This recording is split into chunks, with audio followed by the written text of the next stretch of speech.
Hello students, last lecture में हमने gastrulation की डेफिनेशन और उसके कुछ कैरेक्टरिस्टिक के बारे में पढ़ा था। आज हम मैकेनिज्म ऑफ गैस्ट्रुलेशन के बारे में पढ़ेंगे। Morphogenetic movements. Gastrulation is essentially a process of movements of parts of the embryo.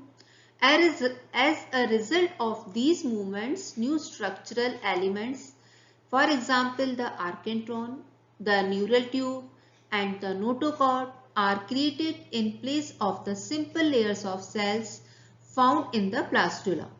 The cell movement during gastrulation created new shapes, new forms in the embryo.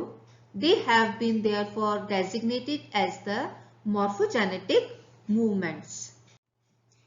Embryo में sales का एक स्थान से दूसरे स्थान पर मूव करना एक सामान्य रूल है।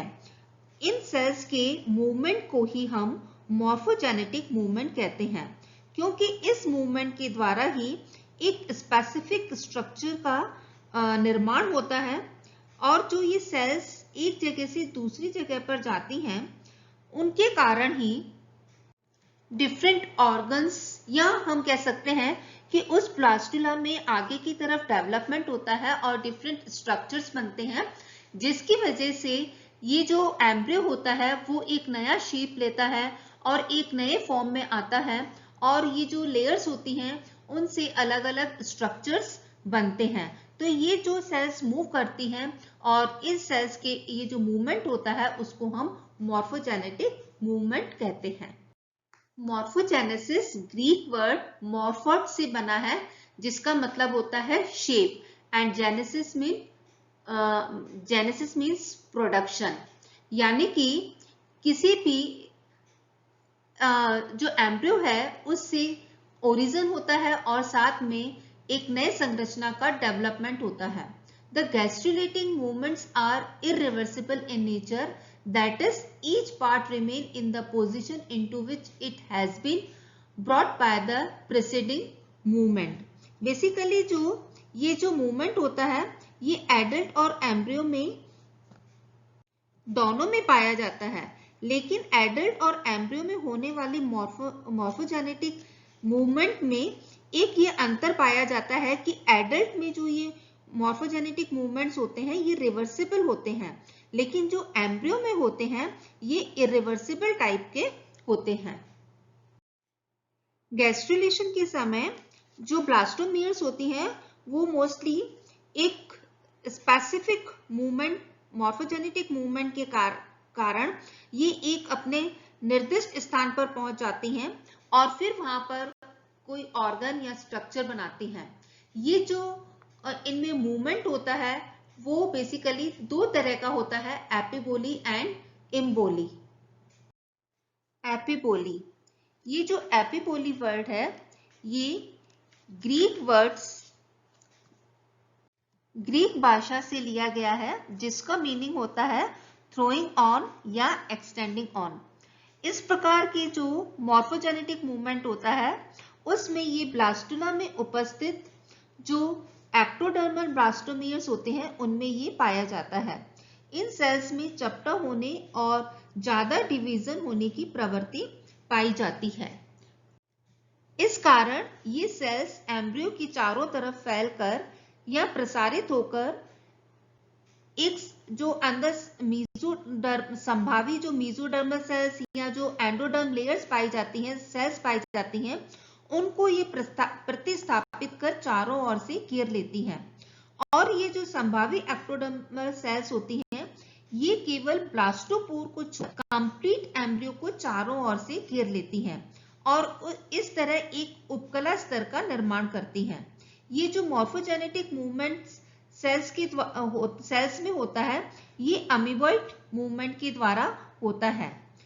इस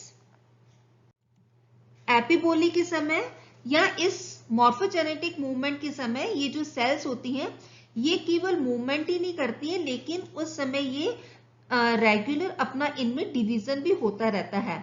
ये सेल्स एम्ब्रियो के एंटीरियर पोस्टीरियर डायरेक्शन में फैलती हुई एक कंप्लीट एम्ब्रियो को चारों तरफ से घेर लेती हैं।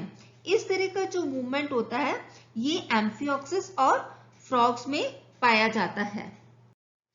The movement takes place not due to any actual process of stretching but on account of active cell division in the overgrowing layers. This activity is most intense in the region of the blastoporal lip.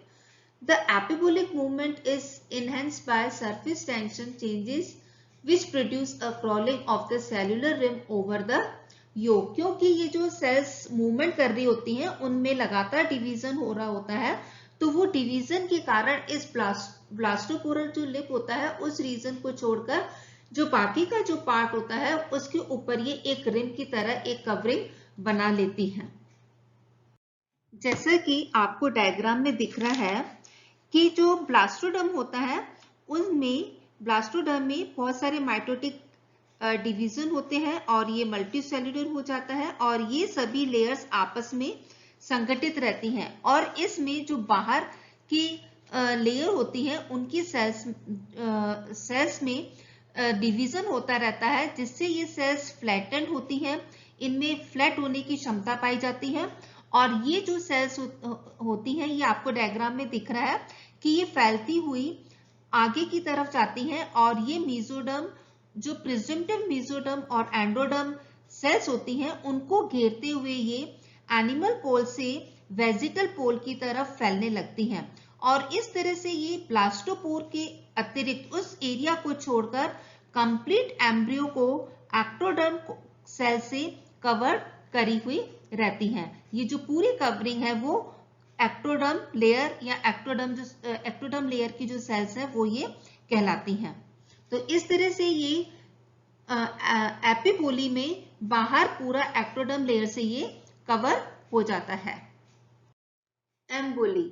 The term emboli is also derived from Greek meaning, जिसका मतलब है throw in और thrust इन। ये जो morphogenetic movement होता है इसमें इन morphogenetic movement का जो मेसोडर्म, कॉर्डोमेसोडर्मल और जो एंडोडर्मल सेल्स होती हैं उनका संबंध इससे होता है। ये जो सेल्स होती हैं ये एम्ब्रियो या ब्लास्टुला की बाहरी सतह से भीतर की तरफ डेवलपिंग एम्ब्रियो के एंटीरियर पोस्टीरियर एक्सिस पर अंतर्गमन करती हैं। ये जो एम्बोली मॉर्फोजेनेटिक मूवमेंट होता है ये मूवमेंट इन सेल्स में जन्मजात गुण होता है और ये कई तरह का होता है। फर्स्ट जैसे invagination, involution, delamination, infiltration, convergence, divergence, poly invagination, cell proliferation and extension. Invagination, ये जो गैस्ट्रुलेशन में हम एम्बोली मॉर्फोजेनेटिक मूवमेंट के बारे में पढ़ रहे हैं उसमें ये सिंपल मेथड है इन्वेजिनेशन, जिसका मतलब इनफोल्डिंग या इनवर्ट बेंडिंग भी कहते हैं। इस प्रोसेस में जो वेजिटल हाफ होता है, ब्लास्टुला का जो वेजिटल हाफ होता है वो भीतर की तरफ धंसता जाता है जब तक भीतर की तरफ ये एनिमल पोल के संपर्क में या कांटेक्ट में नहीं आ जाता और जिसके कारण जो ब्लास्टोसील होती है वो धीरे धीरे रिड्यूस होती जाती है और एक नई कैविटी बनती है जिसे हम आर्केंट्रॉन कहते हैं। ये जो आर्केंट्रॉन कैविटी होती है ये हाइपोब्लास्ट या एंडोडर्म से लाइंड होती है और जो एनिमल पोल पर जो ब्लास्टोमियस या जो लेयर प्रेजेंट होती है उसको हम एपीब्लास्ट या एक्टोडर्म कहते हैं। The opening leading from this cavity to the exterior is called the blastopore. इस ब्लास्टोपोर को हम डॉर्सल लिप, वेंट्रल लिप और लेटरल लिप के फॉर्म में डिस्टिंग्विश कर सकते हैं। The archenteron is lined by the original vegetal cells which give rise to endoderm and mesoderm. The part of the gastrula that remains on the surface becomes ectoderm.